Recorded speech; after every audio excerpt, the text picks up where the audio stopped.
Welcome to bio explorer. आज के इस लेक्चर में हम पढ़ने वाले हैं हमारे जूनियर साइंस टीचर सिलेबस के तीसरे इंपॉर्टेंट टॉपिक के बारे में, दैट इज रेस्पिरेशन। ये एक क्वेश्चन हमारे जहन में आ रहा है कि सर रेस्पिरेशन से रिलेटेड हम क्या चीज़ पढ़ें। आइदर वो ब्रीदिंग है या फिर वो गैसियस एक्सचेंज है या तो फिर हम रेस्पिरेशन एक इंडिविजुअल अलग से टॉपिक पढ़ें। तो इस कंफ्यूजन को खत्म करने के लिए हमने इस रेस्पिरेशन के टॉपिक को 2 लेक्चर्स में डिवाइड किया है और हम इनमें से हर उस पॉइंट को टच करेंगे जो कि हमारे 9th मैट्रिक लेवल के अंदर मिला हुआ है, जो कि आपकी जूनियर साइंस टीचर की टेस्ट के लिए बहुत ज्यादा इंपॉर्टेंट होगा। आज के इस लेक्चर को स्टार्ट करते हैं, लेकिन इससे पहले के लेक्चर को स्टार्ट करें, अगर आप हमारे चैनल पे न्यू है तो अभी चैनल को सब्सक्राइब करें। कमेंट करके बताइएगा कि आज का लेक्चर आपको कैसा लगा और वीडियो को शेयर जरूर कीजिएगा, क्योंकि आपके इस छोटे से एफर्ट से हमें बहुत ज्यादा मोटिवेशन मिलती है क्योंकि हम आगे चल के और बेहतर से बेहतर कंटेंट बनाने की कोशिश करें। आज का लेक्चर स्टार्ट करते हैं, जिसमें हम पढ़ने वाले हैं रेस्पिरेशन के बारे में। रेस्पिरेशन एक, यहाँ पे हम टर्म यूज करते हैं, सर रेस्पिरेशन का मतलब है सांस लेना, लेकिन मैंने अभी आपको बताया कि ये जो टर्म है आप 3 अलग अलग टर्म्स के लिए इस्तेमाल कर सकते हो। आप सांस लेना कह सकते हो, किसको? रेस्पिरेशन को। और किसको? गैसियस एक्सचेंज को भी कह सकते हो। गैसियस एक्सचेंज, जो गैसेस होती हैं वो एक्सचेंज होती हैं। और आप कह सकते हो ब्रीदिंग को भी। लेकिन असल में हम जो आम फहम में, जो कॉमन सेंस में जो वर्ड रेस्पिरेशन यूज करते हैं वो मेनली हम ब्रीदिंग के लिए करते हैं। ब्रीदिंग क्या है? मैंने सांस अंदर ली, हवा को अंदर भरा अपने लंग्स में और बाहर निकाला, इसको ब्रीदिंग कहते हैं। आप बोलते हैं sir it is called physical process. अगर एमसीक्यूज आए कि ब्रीदिंग कौन सा प्रोसेस है, फिजिकल है, केमिकल है, बायोकेमिकल है, तो आप बोलेंगे sir it is a physical process.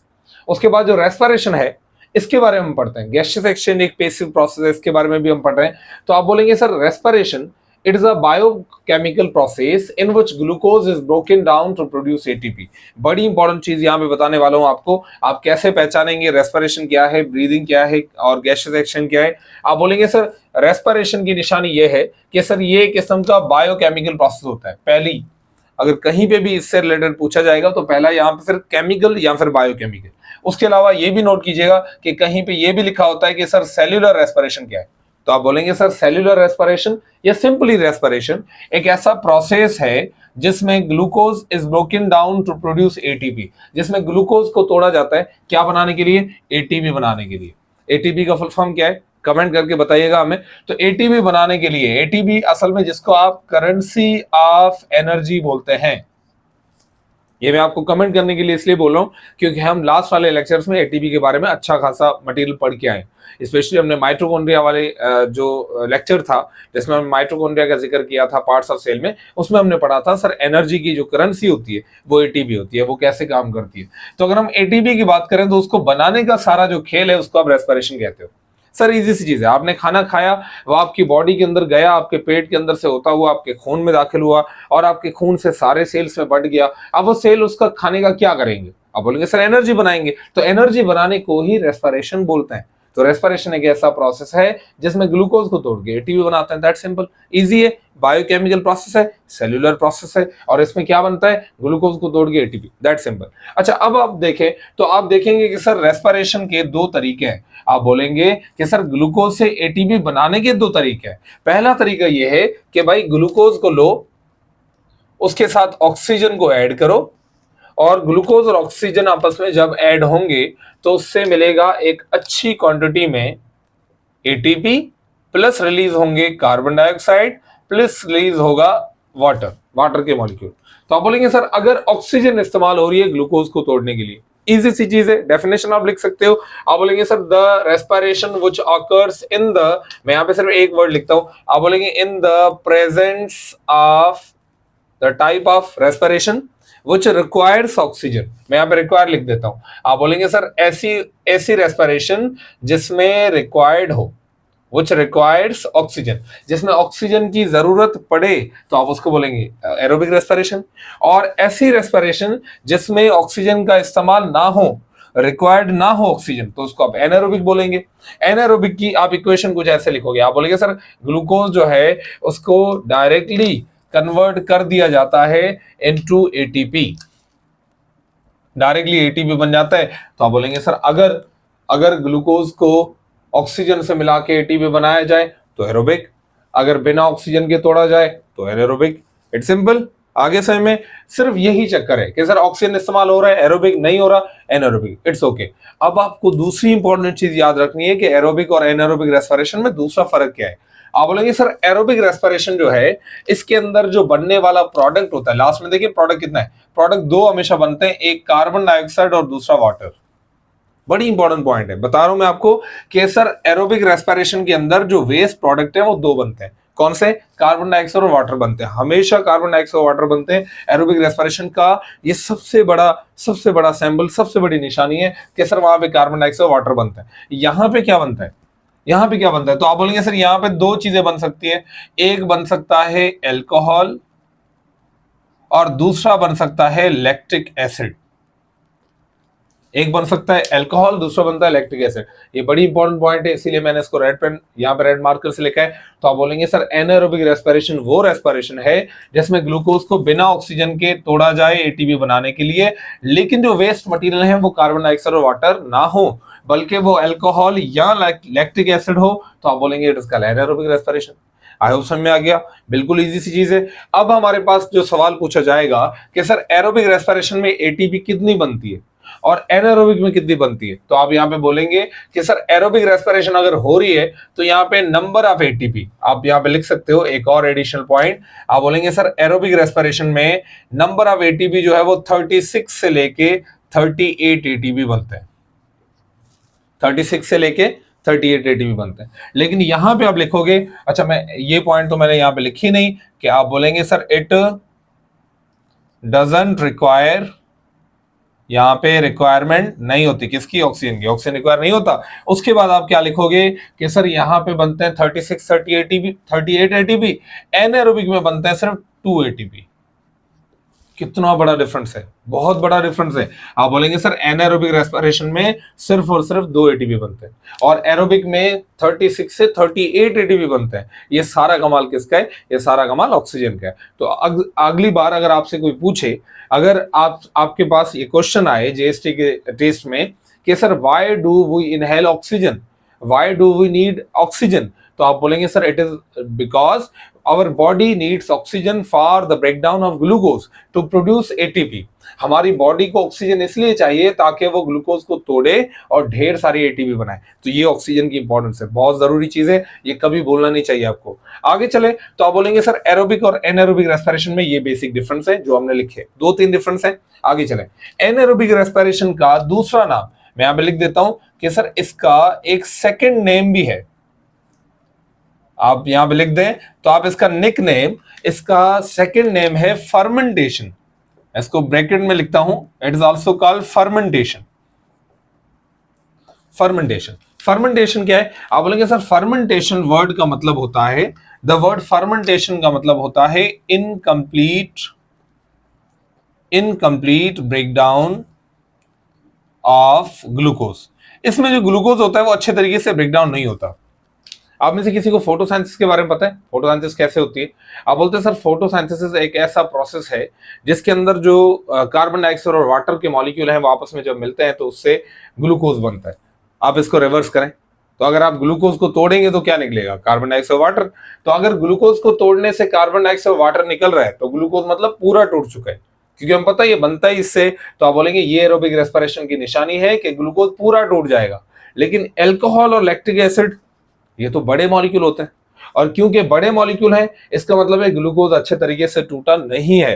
तो आप बोलेंगे ग्लूकोज की इनकम्प्लीट ब्रेकडाउन हुई है क्योंकि सर ऑक्सीजन आपने इसको दिया नहीं, इसीलिए एनारोबिक रेस्पिरेशन हुई है। तो बिना ऑक्सीजन के जब एनारोबिक रेस्पिरेशन हो रही होती है तो उसको बोलेंगे फर्मेंटेशन। तो fermentation is the second name of anaerobic respiration. इसका मतलब है ग्लूकोज अच्छे से नहीं टूटा। जब आप ऑक्सीजन की बात करोगे कि सर ऑक्सीजन नहीं है तो आप टर्म यूज करोगे एनारोबिक रेस्पिरेशन। जब आप ग्लूकोज के कंप्लीट या इनकम्प्लीट ब्रेकडाउन की बात करोगे, अगर इनकम्प्लीट ब्रेकडाउन की बात करोगे तो फर्मेंटेशन। समय आ गया? Is it clear? क्लियर हो गया? आगे चलें। उसके बाद है एरोबिक रेस्पिरेशन के स्टेप्स। पूछा जाता है एरोबिक रेस्पिरेशन के स्टेप्स कौन से हैं? ओके, और इधर आपसे पूछा जाएगा एनारोबिक रेस्पिरेशन में कि सर फर्मेंटेशन के टाइप्स कौन से हैं। मैं यहां पे लिखता हूं कि सर फर्मेंटेशन के टाइप्स कौन से हैं। आप बोलेंगे sir there are 2 types of fermentation.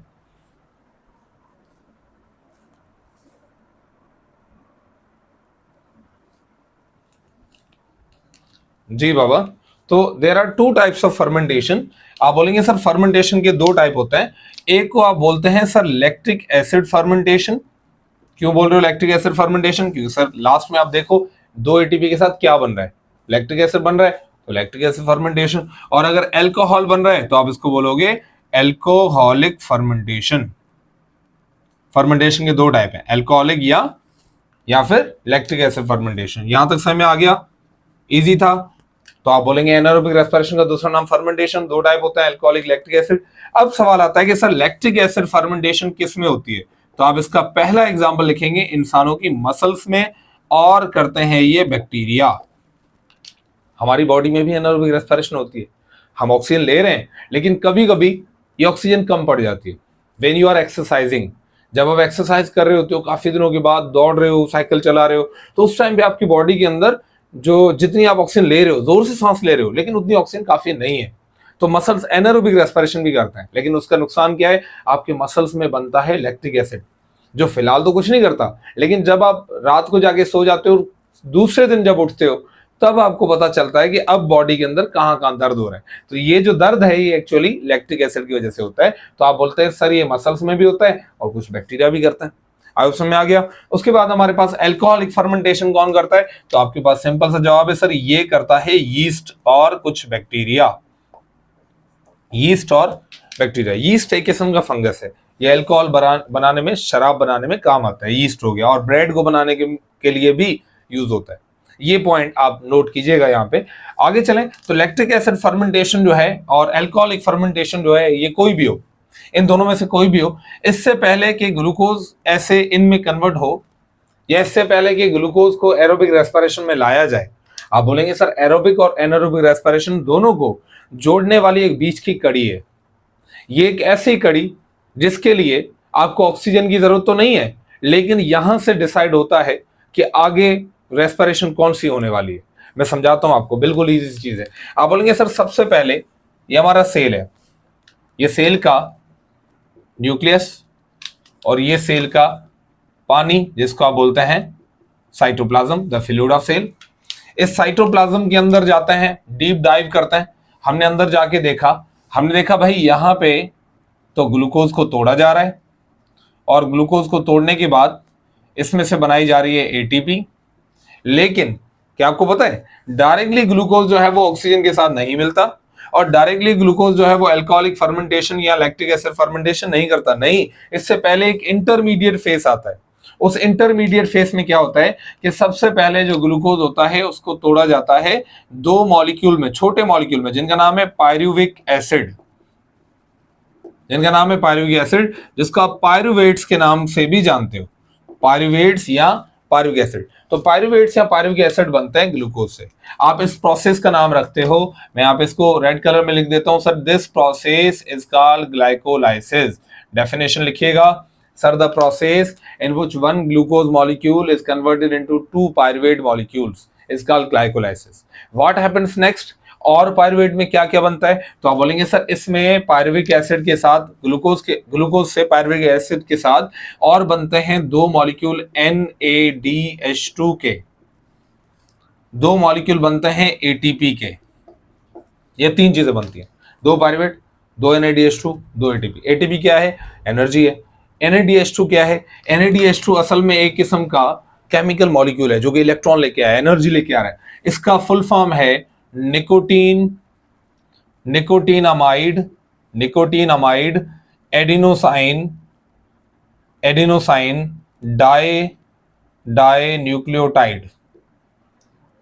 Dinucleotide. तो ये फुल फॉर्म लिखिएगा, nicotine amide adenosine dinucleotide, NAD। ये क्या है? आप कहेंगे सर ये ऑक्सीडो रिडक्टेज सब्सटेंस है।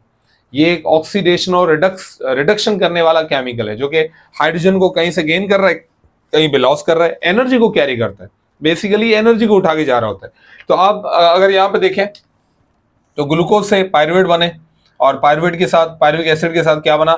यहाँ पे बना NADH2 और बने दो ATP। आप बोलेंगे सर ये जो पूरा प्रोसेस हुआ है इसको बोलते हैं sir it is called glycolysis. Okay, respiration में ये पहली कड़ी। रेस्पिरेशन में ग्लूकोज को पहले पायरुवेट में तोड़ा जाएगा। अब इस पायरुवेट के साथ दो चीजें हो सकती हैं। अब यहां से डिसाइड होगा कि पायरुवेट क्या करेगा। देखिएगा क्या होता है, अगर ऑक्सीजन मौजूद है, अगर साइटोप्लाज्म में ऑक्सीजन मौजूद है तो होगा एरोबिक रेस्पिरेशन, पता है हमें। लेकिन अगर साइटोप्लाज्म के अंदर ऑक्सीजन की डेफिशिएंसी है, ऑक्सीजन इतनी है ही नहीं, तो क्या होगा, तो होगा फर्मेंटेशन या फिर एनाएरोबिक रेस्पिरेशन। समझ आ रहा है, बिल्कुल इजी सी चीज है। अब हम पहले लैक्टिक एसिड फर्मेंटेशन और अल्कोहलिक फर्मेंटेशन को देखते हैं। अब आप यहां से ग्लूकोज को नहीं उठाओगे, अब आप पायरुवेट को उठाओगे। आपको याद होना चाहिए सर ग्लूकोज टूटा पायरुवेट में, अब उस पायरुवेट के साथ देखते हैं क्या होता है। तो होता क्या है, लैक्टिक एसिड फर्मेंटेशन में ये पायरुवेट का मॉलिक्यूल है, पायरुवेट का मॉलिक्यूल है। इस पायरुवेट के मॉलिक्यूल को डायरेक्टली कन्वर्ट कर दिया जाता है, कन्वर्ट कर दिया जाता है किसमें, लैक्टिक एसिड में। आप बोलते हो सर इतना सा प्रोसेस है, और इसको लैक्टिक एसिड में कन्वर्ट करने के लिए बस यहां पे खर्च होते हैं 2 NADH2 के मॉलिक्यूल, वही जो ग्लाइकोलाइसिस में बने थे। 2 NADH2 के मॉलिक्यूल यहाँ पे खर्च होते हैं। 2 NADH2 के मॉलिक्यूल जो है वो यहाँ पे जब खर्च होते हैं तो वो कन्वर्ट हो जाते हैं NAD में। कुछ फर्क दिखाई दे रहा है? हाँ, ये NAD में कन्वर्ट इसलिए हो रहा है क्योंकि इन्होंने अपना हाइड्रोजन दे दिया इसको। जब पायरुवेट हाइड्रोजन गेन करता है तो ये कन्वर्ट हो जाता है लैक्टिक एसिड में। आई समझ में आ गया? तो पायरुवेट से लैक्टिक एसिड बन गया डायरेक्टली। आप बोलेंगे सर जब पायरुवेट रिड्यूस हो जाए, reduce mean gain of hydrogen, gain of electron, जब उसने हाइड्रोजन और इलेक्ट्रॉन को गेन किया तो वो कन्वर्ट हो गया लैक्टिक एसिड में। इसका lactic acid fermentation, it's easy, बिल्कुल हलवा है बिल्कुल। दूसरा हमारे पास अल्कोहलिक फर्मेंटेशन। अल्कोहलिक फर्मेंटेशन थोड़ा सा टिपिकल है, इसमें 2 प्रोसेस होते हैं, बिल्कुल इजी है। देखिएगा इसमें पहले क्या होता है, अल्कोहलिक फर्मेंटेशन में पहले आता है भाई पायरुवेट। पायरुवेट को लाया गया, उसको बोला गया आ जाओ और एनर्जी बना के दो। उसने बोला 1 मिनट मुझे टूटना है पहले। पायरुवेट टूटा, पायरुवेट जैसे टूटा तो उसमें से लैक्टिक एसिड नहीं, उसमें से बना एसिटाइल। यहाँ पे पायरुवेट से लैक्टिक एसिड क्यों बन रहा था पता है? क्योंकि उसने हाइड्रोजन गेन किया, इसलिए यहाँ पे उसको कुछ गेन नहीं करवाया जा रहा, बल्कि उसको और तोड़ा जा रहा है ताकि उसमें से एक कार्बन डाइऑक्साइड का मॉलिक्यूल, एक NADH निकल पाए और एक एसिटाइल निकल पाए। तो आप बोलेंगे सर पायरुवेट कन्वर्ट हो गया एसिटाइल में। एसिटाइल क्या है? आप बोलेंगे सर 2 कार्बन वाला कंपाउंड है। तो 2 कार्बन वाला कंपाउंड एसिटाइल, एक कार्बन डाइऑक्साइड, एक NADH बना। आप बोलेंगे सर ये हो गया, इसको बोलते हैं डीकार्बोजाइलेशन, या इसको बोलते हैं ऑक्सीडेशन ऑफ पायरुवेट। पायरुवेट को तोड़ा गया, ऑक्सीडाइज किया गया, तो ये ऑक्सीडाइज हो गया भाई, ठीक है। अब क्या बचा? अब आपके पास जो नोटेबल चीज जो यहाँ पे आपको नोट करनी चाहिए वो बचा एसिटाइल, ये 2 कार्बन वाला मॉलिक्यूल। अब इस एसिटाइल को बोला जाएगा भाई आ जाओ तुम्हें देते हैं हाइड्रोजन। तो क्या करते हैं, एसिटाइल को पकड़ते हैं, ये आ गया एसिटाइल। एसिटाइल को पकड़ के उसको कन्वर्ट कर देते हैं, एसिटाइल को पकड़ के उसको कन्वर्ट कर दिया जाता है किसमें, इनटू अल्कोहल या इथाइल अल्कोहल। मैं यहाँ पे लिख देता हूं, इथाइल अल्कोहल। इथाइल अल्कोहल में कन्वर्ट करने के लिए क्या किया जाता है? आप बोलेंगे सर अब यहाँ पे ऐड किए जाएंगे NADH2 जो कि कन्वर्ट हो जाएंगे NAD में। तो यहाँ पे लैक्टिक एसिड में डायरेक्टली पायरुवेट में ऐड किए गए NADH ताकि वो लैक्टिक एसिड बन जाए।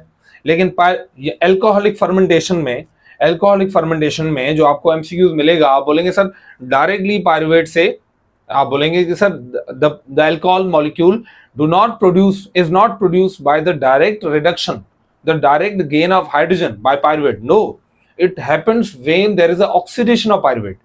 When the pyruvate molecule breaks down, it converts into a new molecule. What is the name of that molecule? That is called acetyl. And what will happen to the acetyl? It will be reduced. Now it will be added with hydrogen. अब उसको hydrogen दिया जाएगा ताकि वो convert हो जाए alcohol में। तो आप बोलेंगे sir this type of fermentation is called alcoholic fermentation. Is it clear? बिल्कुल इजी है, बिल्कुल इजी है। अगर आप बेसिक लेवल से भी स्टार्ट करें तो भी आपको समझ में आ जाएगा, बिल्कुल इजी चीज है। आगे चलें तो अब हम पढ़ने वाले हैं सर एरोबिक रेस्पिरेशन क्या होता है। ये लेक्चर थोड़ा बड़ा होने वाला है, इसे क्यों है सर, मैं बहुत सारे स्टूडेंट्स जो हैं वो कमेंट करके बोल रहे हैं कि सर टाइम बहुत कम है, टाइम बहुत कम है, इसीलिए हम ज्यादा से ज्यादा चीजों को कवर कर रहे हैं ताकि हमारे इन 1-2 लेक्चर्स के अंदर ही आपके सारे टॉपिक्स कवर हो जाएं जो भी मेजरली इंपॉर्टेंट टॉपिक्स हैं। आगे चलें, एरोबिक रेस्पिरेशन के 3 स्टेप्स हैं। आप बोलेंगे सर पहला स्टेप तो आपने पढ़ा दिया जिसका नाम था ग्लाइकोलाइसिस। मैं यहाँ पे फिर भी लिख देता हूँ। एरोबिक रेस्पिरेशन का पहला स्टेप होता है ग्लाइकोलाइसिस। हो गया सर ग्लाइकोलाइसिस। दूसरा स्टेप होता है दूसरा स्टेप होता है क्रेब्स साइकिल, और तीसरा स्टेप होता है electron transport chain. Electron transport chain, electron transport chain, ये तीन बड़े प्रोसेस होते हैं। तो आप बोलेंगे यहां जहां पे भी ये तीन ऑप्शंस आपको दिखें, अगर आपसे पूछा जाए, यहां पे एक ट्रिकी सवाल आ सकता है, आप बताएं इनमें से कौन सा प्रोसेस है जो कि एरोबिक और एनारोबिक रेस्पिरेशन दोनों में होता है। आप बोलेंगे सर इट इज ग्लाइकोलाइसिस। अब आपसे पूछा जाएगा इनमें से कौन सा प्रोसेस है जो कि साइटोप्लाज्म में होता है। साइटोप्लाज्म में कौन सा प्रोसेस होता है, आप बोलोगे सर ग्लाइकोलाइसिस। लेकिन ये वाले जो दोनों प्रोसेस होते हैं ये ग्लाइकोलाइसिस में नहीं होते हैं, sorry, they do not occur in cytoplasm. नहीं, ये साइटोप्लाज्म के बजाय इनके लिए एक ऑर्गेनेल चाहिए होता है, और आप बता सकते हैं वो ऑर्गेनेल कौन सा है। जी हाँ, उसका नाम है mitochondria, the power house of cell. तो आप बोलेंगे सर क्रेब्स साइकिल और इलेक्ट्रॉन ट्रांसपोर्ट चेन कहां होता है, माइटोकॉन्ड्रिया में। और ये भाई जो ग्लाइकोलाइसिस है कहां पे हो रहा होता है, साइटोप्लाज्म ऑफ सेल में। तो ये साइटोप्लाज्म में, ये माइटोकॉन्ड्रिया में। लेकिन इनमें से भी इनकी पोजीशन अलग है। जो ये जो क्रेब साइकिल है ये हो रहा होता है मैट्रिक्स के अंदर। मैट्रिक्स क्या है, द फ्लूइड ऑफ माइटोकॉन्ड्रिया। और ये वाला इलेक्ट्रॉन ट्रांसपोर्ट जो चेन है वो हो रही होती है क्रिस्टी में। क्रिस्टी क्या है, the fold in inner membrane. हमें पता है माइटोकॉन्ड्रिया के इनर मेम्ब्रेन में जो फोल्ड होते हैं ना, जो खड्डे फिशर्स होते हैं, उन फिशर्स को क्रिस्टी बोलते हैं। तो एक क्रिस्टी में होता है। आगे चलें तो हमने नोट किया कि सर ग्लाइकोलाइसिस का तो आपको पता है सर, इसका मतलब है ग्लूकोज जो है वो कन्वर्ट हो गया दो पायरुवेट में, और रिजल्ट में क्या बना, दो एटीपी बने, और क्या बना, और बना सर दो NADH2 के मॉलिक्यूल बने। ठीक है, हो गया, इसका पता है, ग्लाइकोलाइसिस इजी है, ये सब में होता है, एरोबिक में भी एनारोबिक में। ओके, उसके बाद क्रेब साइकिल में सर क्या होता है, क्रेब साइकिल असल में एक साइकिल है, ये एक साइक्लिक प्रोसेस है जो कि स्टार्ट होता है एक केमिकल से जिसका नाम है ऑक्जेलो एसीटेट। मैं आपको सिर्फ इसकी हाइलाइट्स बता रहा हूं, बस ज्यादा डीप में नहीं जा रहा, वरना आपको कुछ भी समझ में नहीं आएगा, क्योंकि हायर लेवल का है, इसके लिए कम से कम एक अलग से लेक्चर होना चाहिए क्रेब साइकिल के लिए। लेकिन हम इसको समराइज कर रहे हैं ताकि की पॉइंट्स आपको पता होने चाहिए। आप बोलेंगे सर जो क्रेब साइकिल है, यहां पे लिखता हूं क्रेब साइकिल, ये स्टार्ट कहां से होता है, ऑक्जेलो एसीटेट से। पहली पॉइंट, ऑक्जेलो एसीटेट जो है इसके साथ किसको ऐड किया जाता है, आप बोलते हैं सर पायरुवेट। नहीं, यहाँ पे पायरुवेट ऐड नहीं होते, बल्कि पायरुवेट का एक नई शक्ल ऐड होती है जिसका नाम एसिटाइल है। तो ग्लाइकोलाइसिस के बाद जब एरोबिक रेस्पिरेशन होगी तो उसको कन्वर्ट करने के लिए या उसको आगे भेजने के लिए डायरेक्टली उसको पायरुवेट की शक्ल में नहीं भेजा जाएगा, बल्कि वो कन्वर्ट किया जाएगा एसिटाइल में। अब ये एसिटाइल जैसे ही आया क्रेब साइकिल में दाखिल होगा तो ये कन्वर्ट हो जाएगा, ये एसिटाइल कन्वर्ट हो जाएगा ऑक्जेलो एसीटेट के साथ मिलके एक नए केमिकल में जिसका नाम है सिट्रेट, या जिसको सिट्रिक एसिड बोलते हैं। तो अब आपके पास बड़ी की इंपॉर्टेंट पॉइंट बताने वाला हूं, इसीलिए क्रेब साइकिल का दूसरा नाम है सिट्रिक एसिड साइकिल। इसको सिट्रिक एसिड साइकिल भी बोलते हैं क्योंकि पहला stable compound, first stable compound कौन सा बनता है, सिट्रेट। तो अब तो बहुत सारी चीजें बनेंगी, अल्फा कीटोग्लूट्रेट बनता है, सक्सिनाइड, बहुत सारी चीजें। लेकिन मैं मेनली पॉइंट बताता हूं अब होता क्या है। ये स्टार्ट होता है ऑक्जेलो एसिडेट से और इसकी एंडिंग भी होती है ऑक्जेलो एसिडेट पे। ये आपको की पॉइंट ध्यान में रखनी है सर। जो क्रेब साइकिल है वो स्टार्ट होता है ऑक्जेलो एसिडेट से, एंड उस पे होता है। जो पायरुवेट है वो एज इट इज नहीं जाता क्रेब साइकिल में, बल्कि वो कन्वर्ट हो जाता है पहले एसिटाइल में, उसके बाद अंदर जाता है। आगे समय जब एसिटाइल और ऑक्जेलो एसिडेट मिलते हैं तो जो पहली इंपॉर्टेंट चीज बनती है वो बनता है सिट्रेट, इसीलिए हम इसका नाम सिट्रिक एसिड साइकिल भी रखते हैं। वैसे इसका नाम क्रेब साइकिल इसलिए है क्योंकि इसको डिस्कवर करने वाले एक साइंटिस्ट है जिनका नाम था हंस क्रेब, और हंस क्रेब की वजह से इसको हम क्रेब साइकिल बोल रहे हैं। समय आ गया। कुल मिला के क्रेब साइकिल के अंदर हमें ये चीजें मिलती है। क्या मिलता है क्रेब साइकिल में, आपको कुल मिला के मिलेंगे तकरीबन एक क्रेब साइकिल से तकरीबन मिलेंगे 3 NADH2।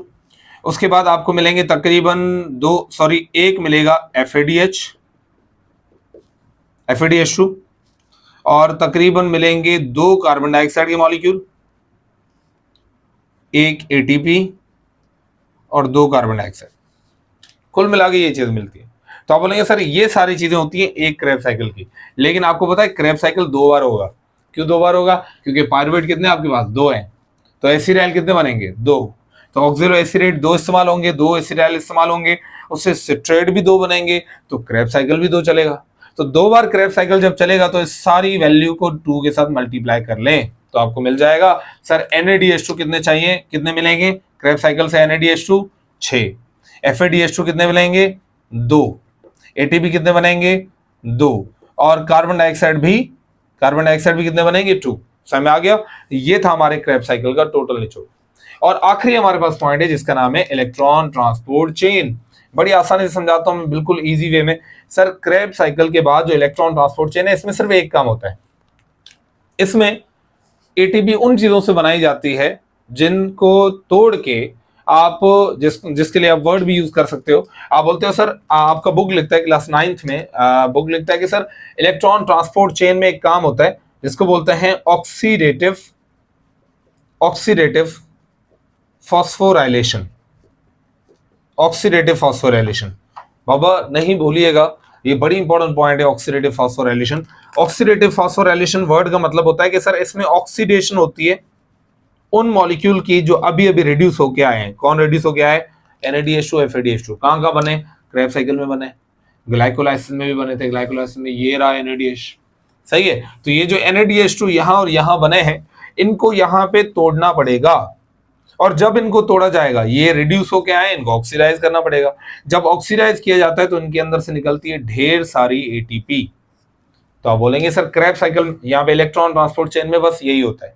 इलेक्ट्रॉन ट्रांसपोर्ट चेन में जो ऑक्सीडेटिव फॉस्फोराइलेशन की जाती है, इसमें एनर्जी रिच मॉलिक्यूल को ब्रेक किया जाता है। जब ये एनर्जी रिच मॉलिक्यूल ब्रेक होते हैं तो उनसे क्या निकलता है? ATP। आयो समझ आ रहा है? तो यहां से ATP निकला, यहां से क्रेब्स साइकिल से भी ATP निकले, उसके बाद ग्लाइकोलाइसिस से भी ATP निकले। कुल मिला के यहाँ पे कितने ATP निकलते हैं? 36 से लेके 38 ATP एरोबिक रेस्पिरेशन से। एरोबिक रेस्पिरेशन के लिए कौन सा ऑर्गेनेल चाहिए आपको? माइटोकॉन्ड्रिया। एरोबिक रेस्पिरेशन के कितने स्टेप होते हैं? 3 स्टेप होते हैं। ग्लाइकोलाइसिस कहां होता है? सर ग्लाइकोलाइसिस होता है साइटोप्लाज्म में। ओके, क्रेब्स साइकिल मैट्रिक्स में, इलेक्ट्रॉन ट्रांसपोर्ट चेन क्रिस्टी में। समझ आ गया? बिल्कुल इजी सी चीज है। ग्लाइकोलाइसिस में ग्लूकोज कन्वर्ट होता है पायरुवेट में। क्रेब्स साइकिल में साइक्लिक प्रोसेस है जिसमें ऑक्सिलो एसिडेट एसिटाइल के साथ मिलके प्रोडक्ट जो चीजें बनाता है वो ये होता है। लिखे मैंने, आगे चले तो अच्छा, इलेक्ट्रॉन ट्रांसपोर्ट चेन में जो ऑक्सीडाइज करने के लायक जो मॉलिक्यूल होते हैं उनको तोड़ के ATP बनाई जाती है। That simple. आई होप ये तो बिल्कुल इजी था। एनारोबिक रेस्पिरेशन बिल्कुल इजी था, ये थोड़ा सा मुश्किल था। इसको आप एक बार दोबारा रिपीट करेंगे तो आपको इजीली समझ में आ जाएगा। सारी की पॉइंट्स को साथ साथ लिखते जाएं ताकि ज्यादा से ज्यादा आपको नोट्स मिल सकें, इनसे इंपॉर्टेंट पॉइंट्स मिल सकें। हम आपके लिए रेगुलर टेस्ट भी बना रहे हैं जो कि मैंने लास्ट वाली वीडियो के अंदर और इस वीडियो के अंदर भी मैं एक पेज का लिंक भेजूंगा आपको, व्हाट्सएप चैनल का, उस व्हाट्सएप चैनल के थ्रू हम आपको रेगुलरली टेस्ट भेजेंगे और उनकी कीज भी इंशाल्लाह आपसे शेयर करेंगे। तो हमारे चैनल से जुड़े रहिएगा। मिलते हैं एक नए टॉपिक में, एक नए लेक्चर में, एक नए टॉपिक के साथ। Thank you.